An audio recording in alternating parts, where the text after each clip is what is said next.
观众朋友，大家好，欢迎大家准时收看福喜来的节目。我是钟怡婷阿 Q 妹，阿 Q 妹也还爱同大家讲一下，我觉得我最近非常苦恼的事情。用来讲咯，虽然你台湾我们四面环海，西面环海，不过亚一包的沙有一个新闻讲，我们渐渐的可能会进来减少我们的这些农渔水产，这些水产可能会渐渐的进来减少。故说就代表讲阿 Q 妹爱青好色咧，五个下降可能爱渐渐的会升唔到。为什么会这样呢？因为其实有很多比较过度的捕捞啊，或者是你看很多人用那种流刺网，就是跟命的跟木东西有冇把大鱼跟小鱼、大虾跟小虾全部都捞起走起来，故所导致我们的渔业资源可能会越来越少。我不要吃不到鱼。故所今日节目当中就会有唱到一类渔民啊，佢当用心，他是用善待大自然的方式，佢向鱼的向下降的环境係尽量本佢接佢佢本。但太自然的生长环境，介绍了分享给，他是我们的詹婷，欢迎詹婷。大家好，我是林詹婷，很高兴今天来这边，就是跟大家介绍我们家自己养殖的水产跟农产品。对，没错，也和阿 Q 妹都鸦片后看到这红的东西，感觉我就像日本的那种居酒屋餐厅一样，然后闻到东雄的米西，都得同大家讲一下，说一下你们家大概有哪一些的水产吗？好，我们家主要啊就是饲养白虾、虱目鱼，还有鳗鱼，对，然后还有像我们自己种植的这些黑番茄、草莓跟一些香草。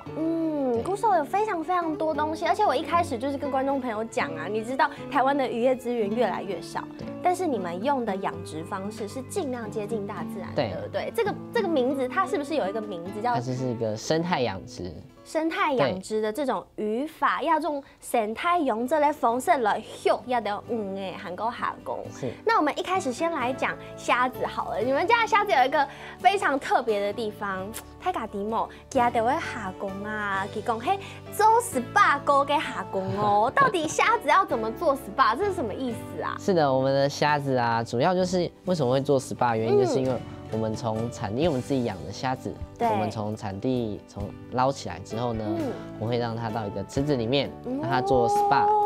对，做 SPA， 那为什么它要在这个池子里面先做 SPA？ 原因就是因为我们的虾子，大家吃虾子的印象中，是不是虾子背后都有一条黑色的纱线？对，肠泥那个很麻烦。没错，阿 Q 妹，我有煮菜哦，我的煮超一时间啦，就是要先开背，对，没错，然后再把肠泥挑出来。是的，不然就是老给头拿切头，然后就从头那里抽出一条。没错。那如果没有抽出来，可能色类时节，可能餐厅没有处理完，你在吃的时候可能还是要把它挑出来，对，就会脏脏的。那个好讨厌哦。对啊，没错。所以我很贴心，我们就是因为我们有自己养的有活虾，我们从产地捞起来以后呢，放到池子里面做 SPA， 让它把脏东西代谢掉，就跟蛤蜊。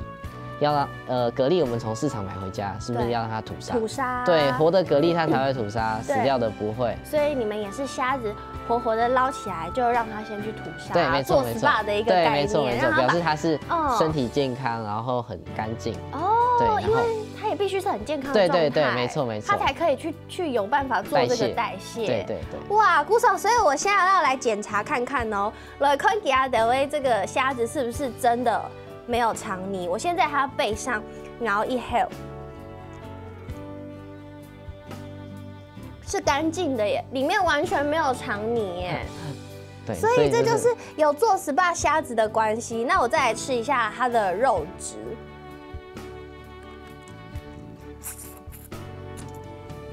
应该是非常的鲜甜。对，也很甜吗？然后我之前有听过一个说法，我要问一下詹婷是不是真的？有人说吃虾子啊，如果可以整个从尾巴这样拉起来，那个虾子是新鲜的虾子。是的，没错。真的是这样？真的。为什么会有这样子的一个说法呢？因为其实虾子它不新鲜的时候，它的肉啊会粘在壳上面。那因为它是水分，它等于说你不新鲜，就是因为放太久，对，它水分流失了导致虾肉的水分流失，然后粘到壳。哦，所以当我们要剥不新鲜的虾子的时候，它就会觉得连肉一起剥起来，原因就是因为这样。哦，不错，真以后到我今天验证了，原来真的就是给是下锅的时间，得剥好的时间很好剥，就表示那个虾子应该是比较新鲜的。是的，没错。对，然后我想要问一下，因为台湾的虾公啊，品种都有非常多的种类，比方说钓虾就常常会钓到泰国虾。是的。对，或者是草虾。是。那这个虾子是哪一个品种？它是属于白虾。白虾一般我们在市场上大部分大家是应用在什么地方上？白虾其实是一个很普遍的虾子，那就是大家甚至可能每天都有吃到。哦。不管在餐厅啊，甚至家里，都是它，因为它其实价位上比较没那么高，因为它比较普遍，对，比较亲民，所以它其实是很普遍大众的虾子。对，而且它需求量应该也很大。没错，所以我们才会选择养殖这种白虾的部分。对。可是我在想，因为其他的虾公啊，比如说像泰国虾，它的价值应该也非常非常高，怎么没有想说也养一些泰国虾？其实泰国虾的部分呢，因为它是属于淡水的，那它的攻击性，因为它有夹子，它的攻击性比较强。那它如果说在我们其实也有一些，但是不多。那它这个部分我们没办法量产，因为我们是生态的部分，它其实里面也还是有混着一些，只是没有量产这样。如果让一个要本基地吃盐的反应，在自然环境成长的状态下，不应该是泰国虾占多数？对不对？所以我们恢复自然的环境，它可能有大量的白虾，因为白虾比较温驯。是。对，那泰国虾可能太凶了，会把其他的生物，它是一种强势的物种，会攻击其他的生物。对，那其实我之前有听过台湾啊，没有懂的草虾，是有非常多的草虾。对。那为什么也不养一些草虾？台湾以前是草虾王国，那原因是因为台湾的养殖技术啊，跟养殖环境是非常的好，在整个世界里面，我们的农业、渔业都非常的厉害，非常厉害，在世界是知名的。那我们后来原因就是因为我们一直不断的过度养殖、过度密集的养殖，一开始可能养得非常的好，卖的很多，对。可是后来因为大量密集养殖的后果，就会变成说，可能今天虾子有点生病，那我们用一点点药。那后来过度的用药，因为持续越用越多，到后来整个已经有抗药性，对。然后因为过度养殖之后，会有一些菌种，原本没有的菌种产生了，留在台湾。那导致后来要养草虾的人，变成说不好养了，因为就算养一点点，它一样会有那个菌种残留在台湾这个土地里面。对，所以它的养殖技术又更高一点，然后还有包含就是台湾目前这个环境比较有慢慢的起来，但是还不适合。对，所以那我们因为它的养殖成本更高了，所以我们就选择是养白虾。而且白虾的抗病力是不是比较强一点？对，它比较不需要去刻意用到这些药物，因为它以前没有过度密集养殖，所以没有导致说有太多的菌种会导致它生病。对，那我们就不用使用到药物。我觉得养虾是一门很大的学问。为什么要这样讲呢？所以阿 Q 莫奶没有真的去养殖一大池的虾子，可是你知道我家有一个小小的水族箱，然后水族箱里面就会养一些小小的虾子。可是你知道我在买虾的时候，那个水族店的老板就会跟我讲说，养虾你要注意非常多东西。第一个是水质，再来是温度。对。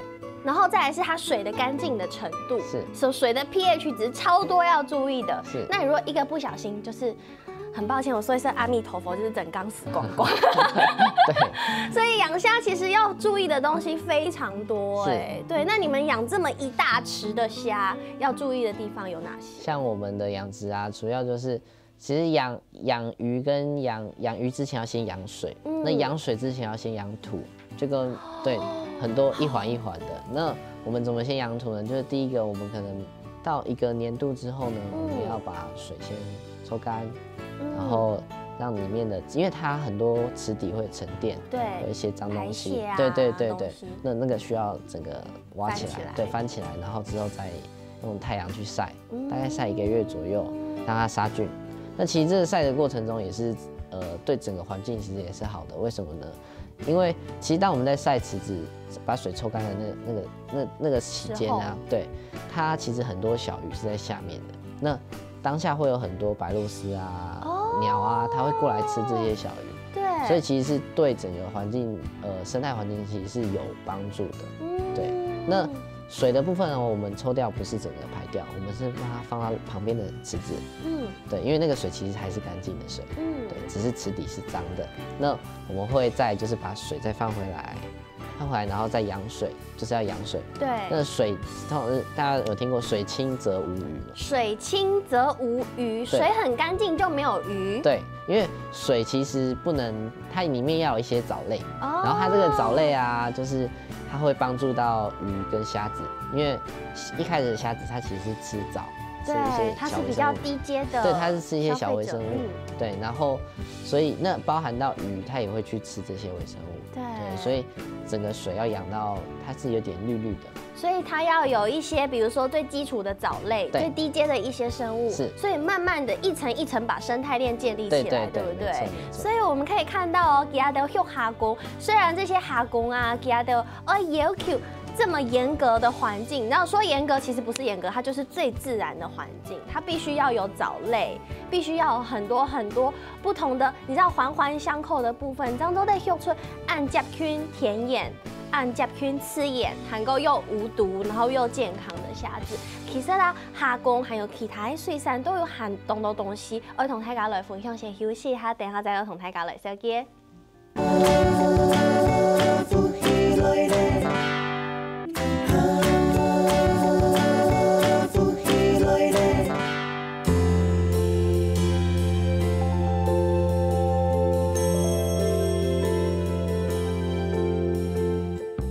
原川水产，我目前在于台南学甲区的渔温。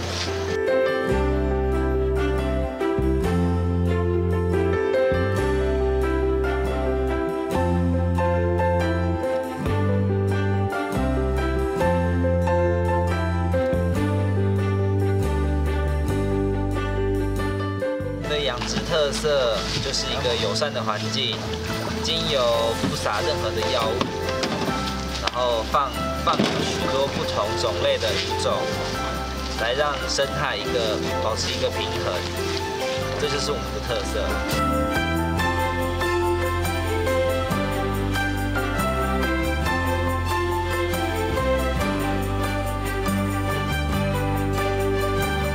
石目鱼它拥有非常丰富的蛋白质，对于老人、小孩以及孕妇都有非常非常好的帮助，也是一个非常好的食材。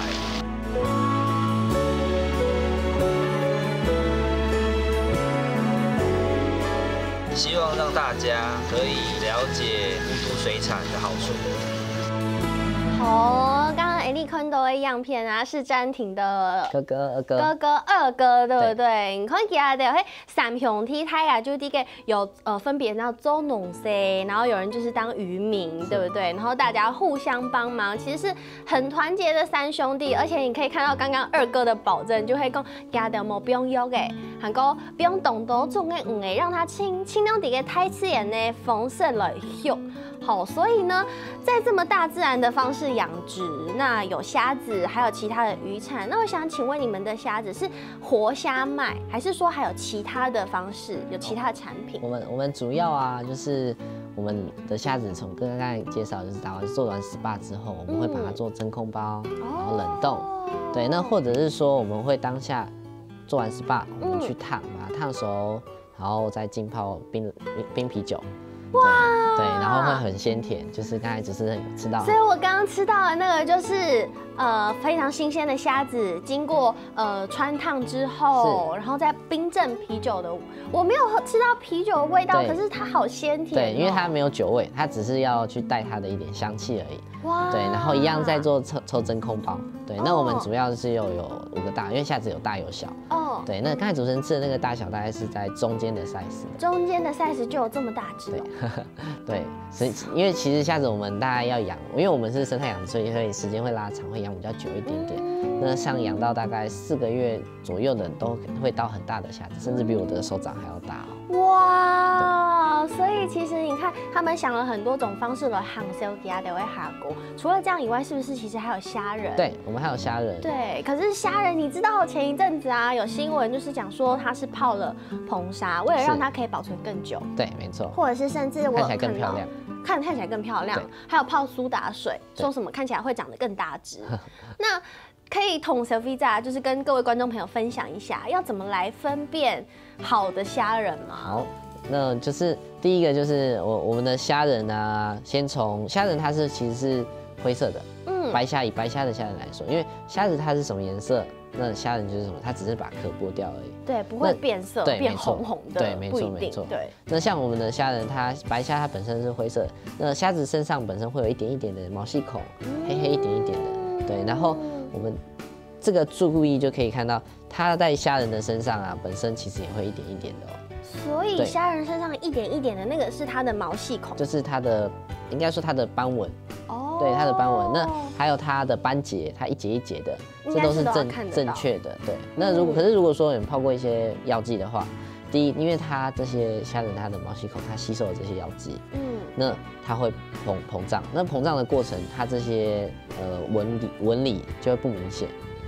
哦，所以各位观众朋友，假使你去到市场啊，去买一个虾仁的时间啦，记得要看一下它身上有没有它应该有的斑纹，对，跟那个一节一节的那个线条，对，应该要有，对，不然就有可能是经过一些处理。是的，没错没错。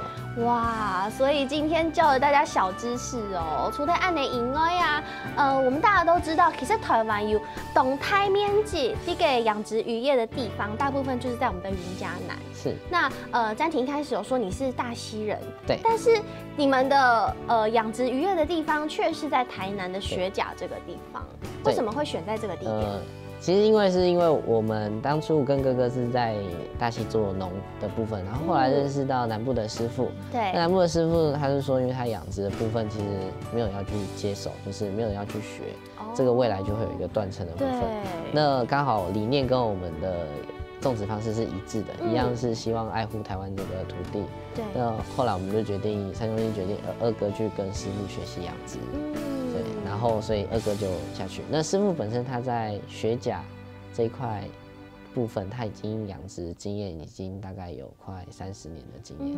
对。但我想应该也是理念一样，你们才会愿意去做这件事情。是的，没错没错。而且其实啊，这个养殖的方法，刚它样片度后面有看到，它是用生态循环的方式来养殖，而且里面有很多不同的鱼种。那这些鱼种，听说是跟虾子都是在同一池啊？没错没错。所以这样子的方式就表示你们的这个池子里面不是单纯的就只有虾子，还有很多种鱼种，还有哪些？像我们还有虱目鱼，然后里面还有草鱼，对，然后甚至还有无锅鱼跟鲈鱼这类的鱼种，很多很多。但是我们都知道，其实鱼应该也会去追虾子或者是吃虾子，没错没错。这样你的虾子不会有危险吗？其实不会哦，因为第一我们没有过度密集养殖，第二是当虾子其实它是健康的时候，鱼是追不到虾子的，因为它游得非常快。对，没错。那还有就是为什么要跟鱼一起养呢？因为如果虾子啊，它其实当鱼吃得到虾子的时候，就表示这只虾子其实它已经就是活动力不好，它可能有点生病了。对，那刚好鱼刚好把它吃掉，所以就不会导致说虾子的病情扩散。没错，就像我们在用那个养殖小虾的时候，我们自己的水族缸里面，那个老师都会说，网络上都会教说，如果你有发现你的虾子已经生病或者是已经死掉了，要赶快夹起来，对，不然它的病菌会扩散。是的，没错没错。所以其实你们鱼池里面有个是你们的员工，对不对？对，他们是我们的工作鱼。但是我们很不好意思要把员工拿来吃。它很鲜甜哦，它也很，因为它是自然养殖出来，所以它很鲜甜。对，自然养殖出来的虱目鱼，虱目鱼最好吃的季节是什么时候呢？虱目养殖最好吃的季节啊，就是在过冬之前，因为它知道它要过冬，所以它会储存它的油脂。那些油脂就是 DHA， 鱼油的部分其实对人的健康是非常的好，它是零负担的。好好吃哦！那鱼最好吃的地方就是因为给剪钩啊，要去烤钩、剖钩，那个上面会有一层油，然后油舀起来非常的多汁，然后而且表面还会有那个金黄酥脆的味道。可能观众朋友刚刚眼力实在可能没有糖豆的那个嚼的那个啪啪啪的声音，所以这个虱目鱼在这个季节冬季是最饱满、最肥美的时候。是没错，可是它过完冬之后它会瘦下来，但油脂就会变少。所以呀，在寒天的时节，今后就是吃虱目鱼的时间。虽然它是员工，但是它也在这个池子里面发挥它生态的功效，是，对不对？而且它也在这个池子里面用最自然的方式，没有用药的方式来成长。是，对，所以我很好奇的一点是，你知道每年航海的时候，常常都会看到新闻报道说，哎呀，我们云嘉南的养殖渔业的虱目鱼池啊，全部都浮上来啊，因为太冷。对，没错。那你们的养殖的环境，其实刚刚看到那个影片的画面也是天然开放的。是。所以像我们就是为了避免说怕有寒害的情况啊，像我们就会把我们一开始的工作，因为我们用生态的方式，所以池子一定要挖比较深。对。一般大概可能传统养殖户，它大概是挖的深度大概是1.5米，那我们大概是挖到3米，对，大概是人家的2倍，2倍的深度。那所以其实鱼当它真的觉得到冷的时候，它会躲下去往下游，对，就跟我们其实以前如果用到井水，有用过井水它不管是冬天夏天，它的温度都一样，对，所以它鱼往下游的话就会保暖，就不会冷死。所以是这样的方式，你看亚的用真的是回到原本的方式。以前人家用井水养就可以保持这个水温1年4季都一样，但是你们是让池子里面挖深，让底下的温度尽量维持在一致，对不对？因为夏天它在底下上层可能是阳光曝晒到的地方，水温会比较高。对，那冬天的话一样，可能就是上面会比较寒冷，下面是相对比较温暖的。是的，没错。所以如果有航海来，因为你们多用了一点心，挖深了人家的2倍，所以让鱼有更多躲藏的地方。是，对，而且它整个更有空间，就是因为我们不是单纯养虾，还要养其他的鱼种，所以它们等于会更有空间去活动。对，所以他们是自在的。而且听说不止里面有其他的有个鱼啊，还有一些生物是不知道哪里来的。对，因为环境很好，所以像里面有时候会捞到鳖啊。对，或是螃蟹啊，这些都是他们自己进来的。自己进来的，所以你看好有趣哦！你用青刺眼那缝线，它就像我们天然的水池、天然的水域，它就自己成为了一个生态系。哇，好酷！但除了刚刚我吃的这个虱目鱼之外，还有另外一红，真的是看到我还有蓝水就会流出来。另外一样东西就是鳗鱼，我们大家可以看一下桌上的鳗鱼有2种口味，一个是蒲烧，一个就是一般的炙烧。对，但是这2个鳗鱼的肉都整个肥美厚到不行哎。是。那琼威芒色看过暗盆这么厚的鳗鱼，好啦，可能我平常都吃比较。那廉价，我是小资女嘛，吃比较便宜的那个鳗鱼便当。但是今天看到这个暗盆的鳗鱼，阿 Q 们都已经懂上色，相信观众朋友没空用休息一下，等下阿 Q 们张个色谱太假看哦。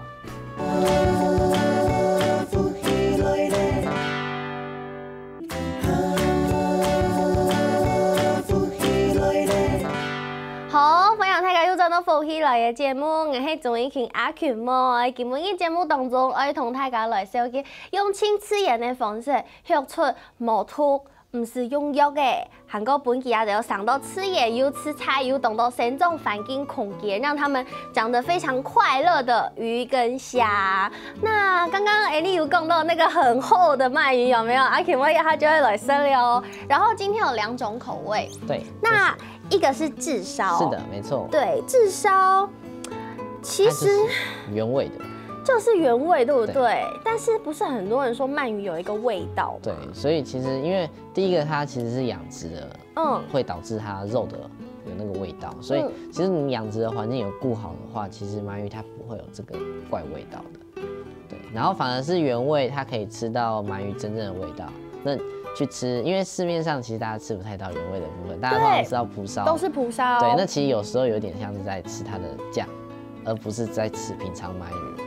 没错，这真的没有那个鳗鱼有一个那算腥味吗？对，就是其实每一种鱼它都有它自己特别的味道。对，只是有些它如果因为养殖环境比较不 OK， 水质不 OK， 会导致它本身鱼肉的那个它特别的味道会特别重。那有些人会比较敏感，就比较不喜欢。而且它的肉质是 Q 弹的耶，对，它是细的，它肉质是比较细的。对，为什么在外面吃到有时候就是会比较烂的？对，you know， 对，所以就是有点烂的，所以这个是用炙烧，就是其实只是烤过。对，就单纯就烤一下，加热一下而已。对，加热一下而已。就是其实家里有那种烤箱，对，烤箱或是干煎都可以。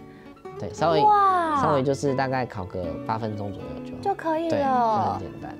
哇，所以接下来我就要来试试另外一个口味喽，就是我们的蒲烧。那可以跟大家讲一下蒲烧到底是什么样的一个做法吗？大家常常吃蒲烧，到底蒲烧是什么？对，蒲烧它的酱啊，就是第一，它其实是我们先会炙烧过。对，炙烧的原因就是因为它要先把鱼它的上面一些细刺先烧掉，烧软。是烧的软的？对，它是烧软，可以吃的。对。然后再来的话，第二次就是先刷这个酱。那这个酱我们也比较特别，它这个酱啊，是因为我们外销日本的关系，日本厂商配合久了，他给我们他们的寿司。哇！那这个寿司的话，是在日本有评比过是前3大寿司。好好吃哦！对，我相信主持人应该觉得非常棒。它就是甜甜的，对，然后没有很重的咸味，它不会死咸。对，而且再加上你应该是用喷枪烤过，就有一点那个。不是炭火，就是对焦香的味道。所以你刚刚有讲到你们的鳗鱼是外销日本的，对，我们是活体外销，因为其实台湾的鳗鱼啊，基本上90%都是活体外销到日本。哦，对，因为其实台湾吃鳗鱼的文化没有像日本这么大量的盛行，主要还是日本的部分这样子。但相对的，其实鳗鱼的品种也很多。是的，其实鳗鱼啊，它有好几种品种，它有什么花鳗、鲈鳗、新鳗、海鳗，对。那很多种鳗鱼，那我们主要是白鳗。那白鳗又称为日本鳗。哦。对，因为日本人他很喜欢这种鳗鱼，就是他们从以前到现在，甚至之后，他们会一直持续就是吃这个。原因就是因为他们夏天，我们是冬天在吃进补，可是日本是夏天在进补。他们是夏天在吃烤蒲烧鳗，对。但是因为我之前有看过一个就是小知识，它就是说其实鳗鱼啊，它是没有办法人工养殖的。是的，没错。是因为它对可能环境的要求非常的严格，它没有办法在人工的环境，可能有，但是很困难。对，成本非常高。可以复育的，目前日本也有这样的技术，就是台湾其实也有，台湾有复育出来，可是它没办法养大，它养到一定的大小之后，它就会死亡。哦，对，然后还有加上它富裕出来的整个成本太高了，就是如果拿来食用的话，其实是比较不符合成本。那你们的鳗苗对，我们目前主要还是在海边，就是海边像大概每年的大概10月左右，然后一直持续到大概隔年的大概2、3月左右。对，它会有洋流，然后从大陆、台湾，然后再到韩国、日本这样。大陆、台湾、韩国再到日本，所以是黑潮。对，它是一个就是潮汐这样，然后顺着这样过来之后呢，所以第一波基本上通常会在台湾。对，那台湾先捞到的鳗鱼苗，然后会在台湾养殖。然后，可是因为近期就是鳗鱼它越来越少，那它的量其实也不一定，所以鳗鱼的价格真的是越来越高。对，所以它是高经济价值的这些鱼种，对，没错，而且应该要用非常非常高等级的，你知道的那个规格去对待它。其实它吃的东西非常好，有点奢侈到我觉得阿 Q 梦我可能平常吃不起啊。对，其实因为我们为了增加它的抵抗力，对，我们甚至会喂它吃牛樟汁，就是天哪，牛樟汁哎，对，就是增加它的免疫力。然后才不会怕它生病，因为它其实真的是很珍贵。对，所以其实你看，在这个地方，他们用最自然的方式，甚至喂它吃很好的东西，就是希望他们自己本身有抗病力。那如果东西就是我们的这些水产，他们健康，孔天给它的动欢喜了，很开心，他们自然就可以长得很好。是的，就像Annie节目当中，我们之前介绍了非常多，就是用生态农法啊，或者是友善农法，或者是有机耕作去对待的任何的植物都一样，友善养殖都是一样，就是让植物、动物回归它们最原本、最原始的样子。对，所以这个地方我们就要来讲到气候。其实养殖地方的气候就很重要，非常重要。对，因为其实它养殖整个气候啊，我们为什么刚好也在南部，为什么不会在北部？原因就是因为北部其实蛮常下雨，然后包含它其实比较寒冷。那这些产物啊，它其实是比较适合就是天气比较没那么寒冷的地方，然后包含比较不太会下雨，因为只要每次一当下雨的时候，我们就要重新去调整水里面的水质。对，尤其是台湾现在的雨都是酸的。对，其实会很影响到，就是刚才主持人提到 pH 值的部分。对，就是它会影响到我们水池的鱼虾，然后整个水质跑掉以后，鱼虾就会容易生病，那容易生病就会对整个环境就是又要重新调整。对，我觉得这样子听起来他们好像养的很偷懒，有没有？因为你看有一个很棒的环境，然后七嘎又还有那还有其他鱼来当你的员工。对，其实你们应该蛮轻松的吧？没有，我们因为我们啊，其实是要非常照顾池子，我们要几乎随时都要去看它。第一，我们要看它的水色有没有跑掉；第二，就是我们要喂饲料。那怎么喂饲料？还要人工喂？对，不是很多可以用那个机器来喂饲料吗？对啊，因为其实为什么人家之前用机器的原因是为什么？因为第一，它机器啊，它可以用定时的嘛。对，定时它就可能固定4-5个小时，或是定量。对，它就可能如果5个小时就是喷多少饲料。对。可是为什么我们不这么做？原因就是因为它是鱼虾，鱼虾是生物，它就是变成说，它今天胃口好，它可能多吃，就是你给的饲料它通通吃完，甚至还不够。对。